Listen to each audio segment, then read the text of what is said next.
It's 20 past 2 in the morning. Actually, it's 20 to 3 actually in the morning.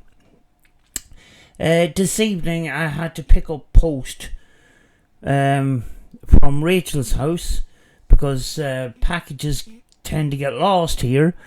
But you know, lately, me getting out to investigate has been a little bit lacking, and I'm really sorry about that. As some of you know, I've had some health difficulties and that.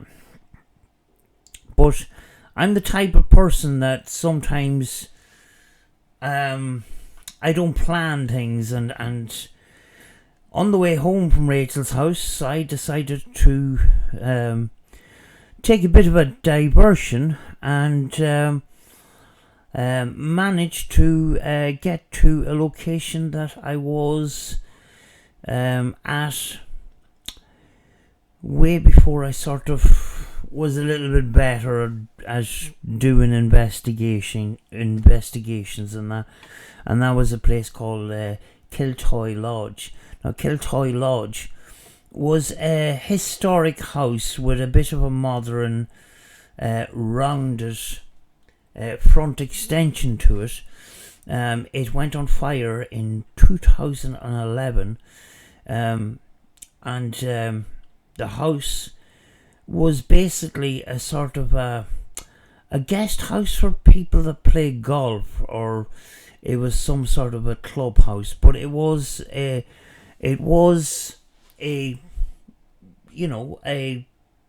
old fancy house. The last time I went there, I had a hacked radio, Texan PL660. I don't use it as much anymore, but when I took that spirit box to that location, I didn't do anything else. I didn't do much investigating as such. I think me and Racheal actually went there the last time actually. It was the time before that. I think it was one of the first times I was there.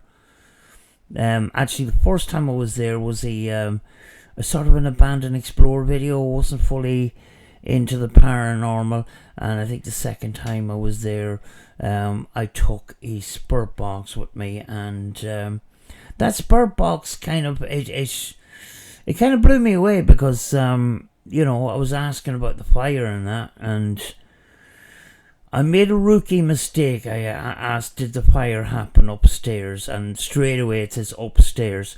Now, when you go into the building, what you'll see is the downstairs doesn't appear to be overly damaged with fire, but you'll see some parts of wooden door jambs and ceilings, where the ceilings have come down. You'll see the wood underneath, and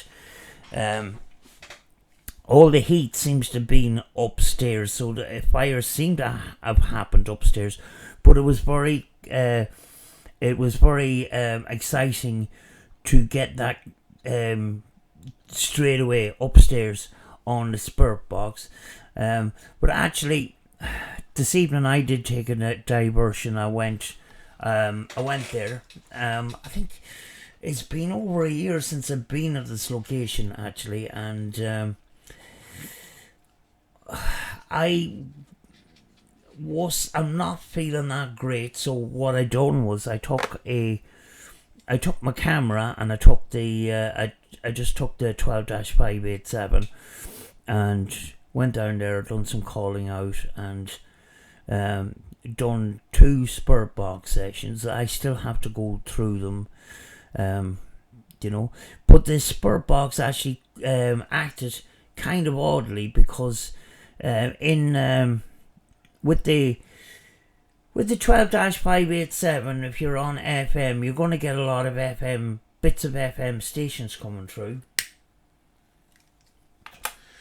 and it stayed largely silent except when except when I started asking questions. So, I briefly looked through the footage. I'm too tired to actually go through the spurt box bit by bit, but I'll do that. But that video was coming, thankfully. Now what I'm going to do is I'm going to put that video up on its own. I was going to make it as a full investigation by having a night 1 and night 2 and that, but I think I'll just put it as a separate video, and I think I'll bring Racheal with me the next time.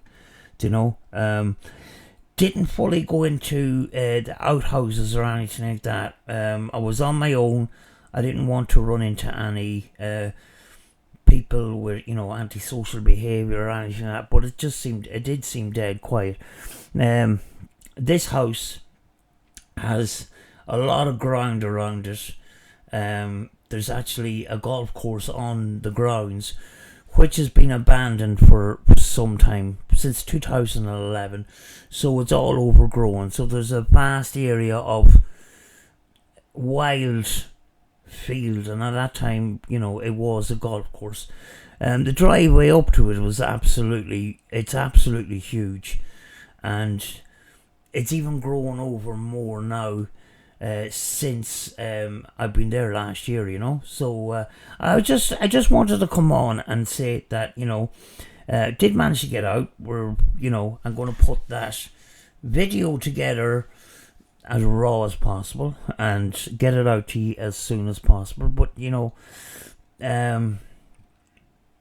it's been a struggle and that, but thankfully I did manage to get out and stuff like that, and there will be a part 2 to that. And I'm sorry that I didn't bring my bag of equipment.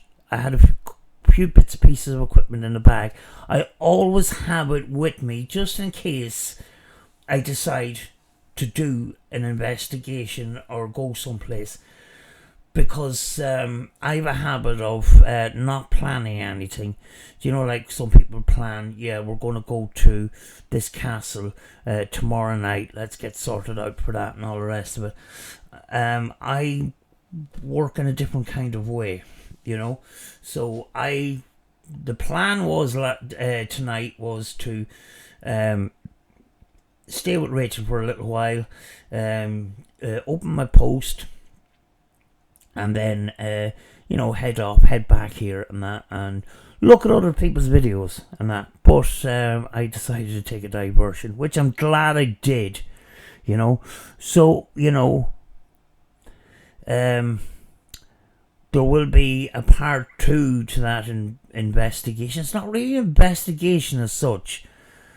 When you're talking about an hour and that, I don't really consider that as a full-on investigation. But I'm just sorry that I didn't bring the bag with my EMF detector and a few bits and pieces and a REM pod and stuff and that. But I did go out and try. The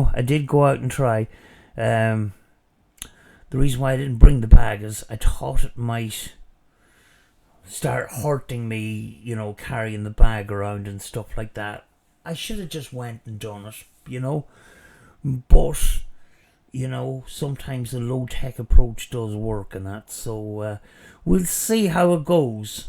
Glad to get back to that location. The last time I was there was a for sale sign, but it was actually a for sale sign to the wooded area beside it, and that has been sold off and and fenced off, so I won't be able to go in there again. Because actually I did do a video, it must be nearly 2 years ago now, that I done a video in around the forested area and that, and found this big pot in the middle of the forest, like a big witch's pot. It was probably some sort of a smelting pot, or something to do with charcoal, or I don't know. It was a massive thing, I've seen a couple of them. I've seen one actually on the grounds of outside Westport House way back years ago. Big massive pot, you could climb into it, sort of thing. Kind of weird to find it where it is, but yeah. The strange thing about this, and you'll find if you watch the other videos and that, there is a cellar to this, which is unusual for houses in Ireland to have cellars and that, but this one does. This one has a cellar, and the foundations is stone. It's, you know, it's not blocks or bricks or anything like that. It's solid stone, and it's got a little archway and that. But it seems recently that there must have been some sort of an incident or a rescue or something, because the arch, which is brick in the house itself, when you're looking down into the cellar, there was an arch there, and the top of the arch seemed to have been knocked away by some sort of a sledgehammer, and actually a wall of the house on the far side of it was knocked in. So there seemed to have been bricks knocked in for whatever reason. I don't know. It must have been some sort of rescue. And then also one of the inside doors, which is solid wood and glass with no glass in it, there was the middle part of the door had a big lump of wood about that thick, and that had been sawn down, and there was 2 areas of the door sawn across. So possibly the fire brigade was in there recently, doing some sort of rescue of some kind, which is, I don't know. Didn't hear anything on news, or, you know, you get it, you find everything on social media. Then again, I don't look at social media that often, you know.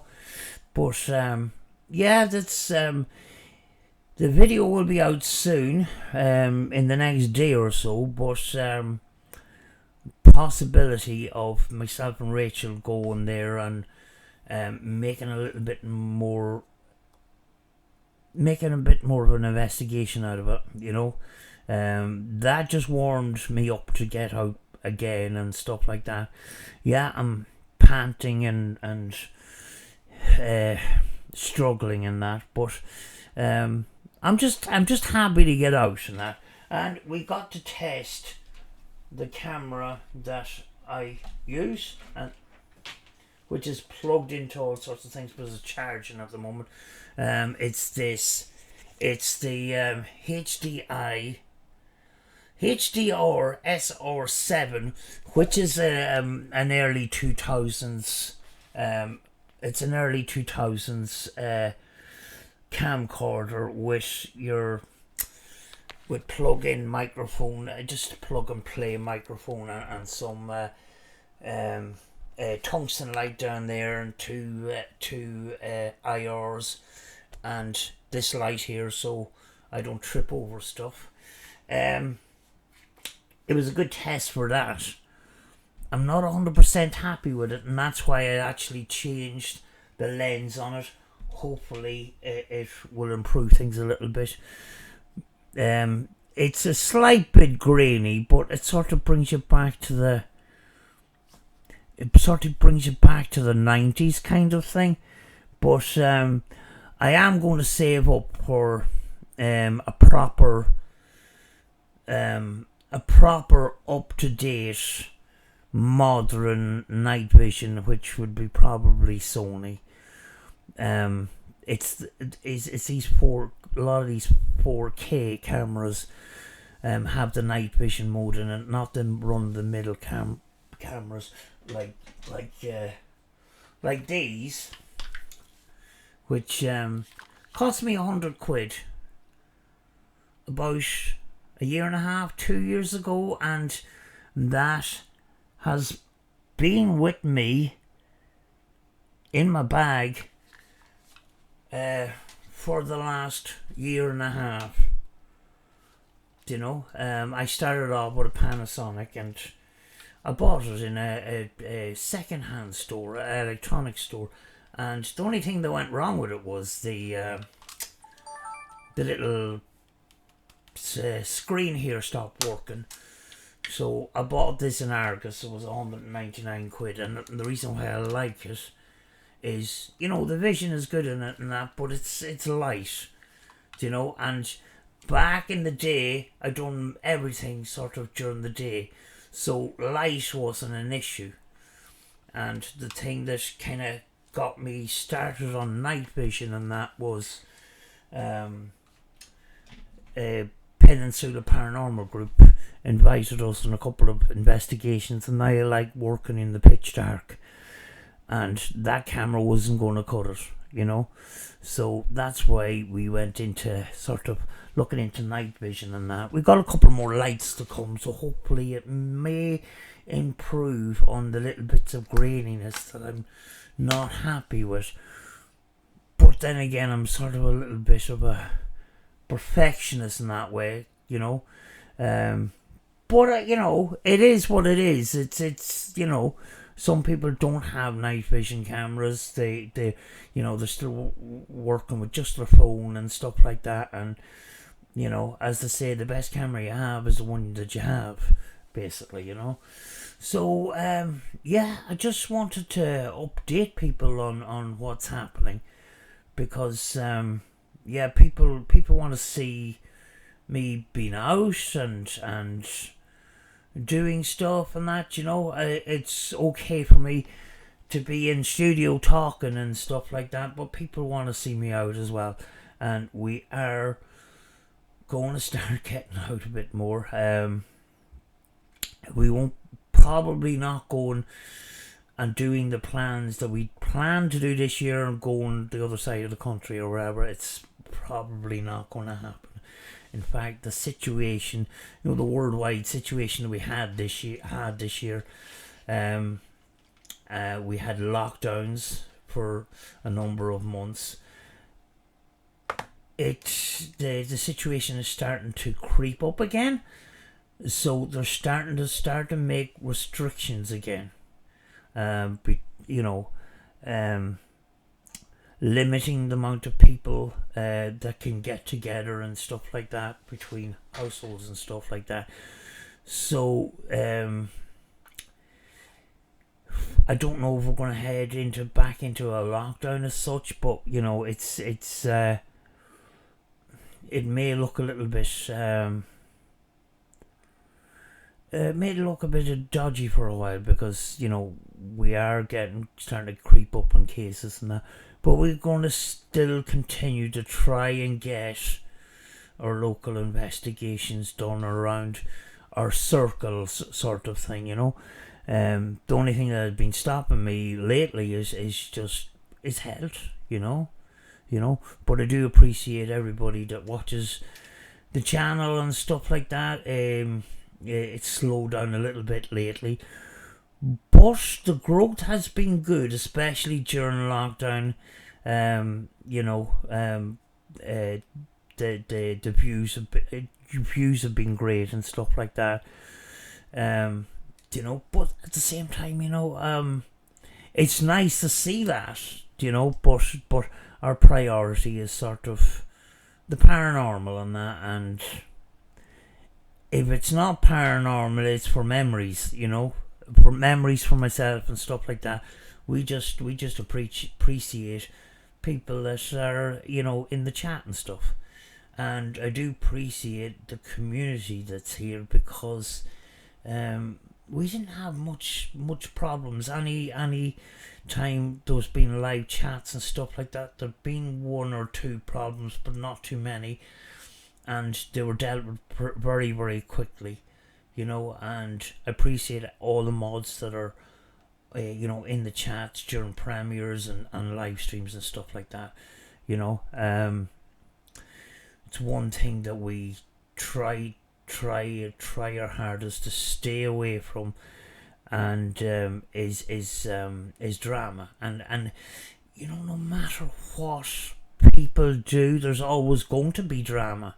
That's the way YouTube is. There's always somebody that wants to be the best. There's always somebody that wants to be, the popular YouTuber, And sometimes some of these people will go to extreme lengths to do that, and sometimes that involves, purposely causing drama, and that is one thing that we will not get involved with. Any minor thing that we've got involved with, we've sorted it out. And I'm not going to be talking about the drama situation lately that's heated up. It's got nothing to do with this channel. At the end of the day, we just want to do our paranormal investigations. That's all we want to do. Not competing with these other people. This is about our journey. That's it. Yeah, we called out people in the past. We called out Mark Smith. We called out Steve Huff and that.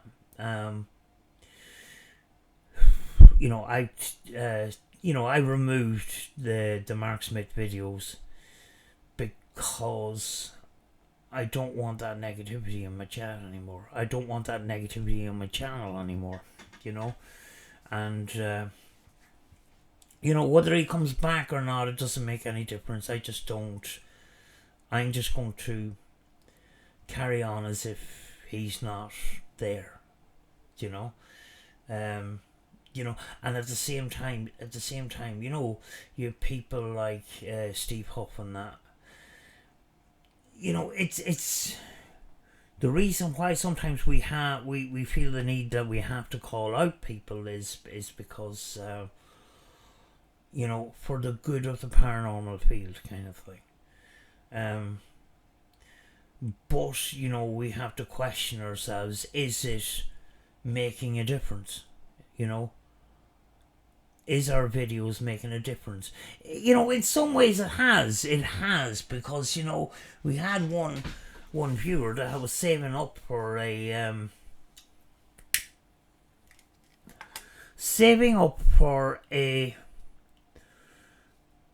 Panasonic DR60.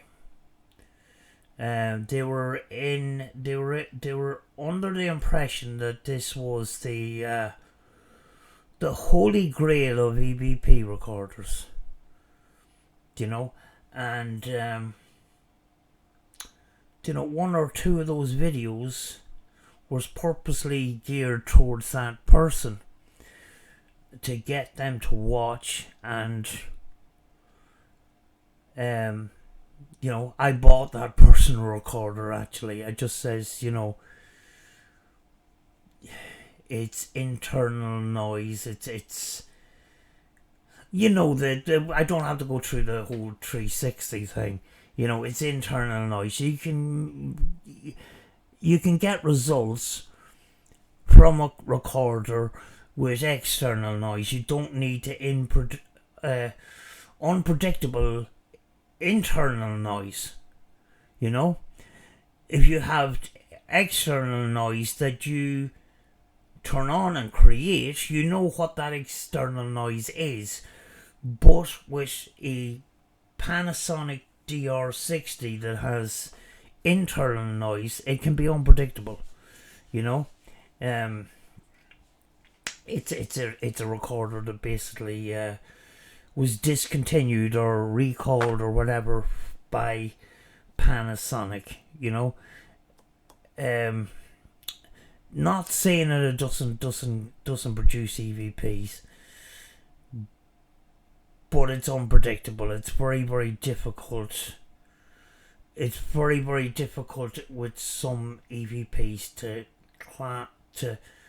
fully 100% class them as EVPs, because the bit rate is so low that it's slightly warpy, and it's sometimes it's very hard to extract an EVP from it.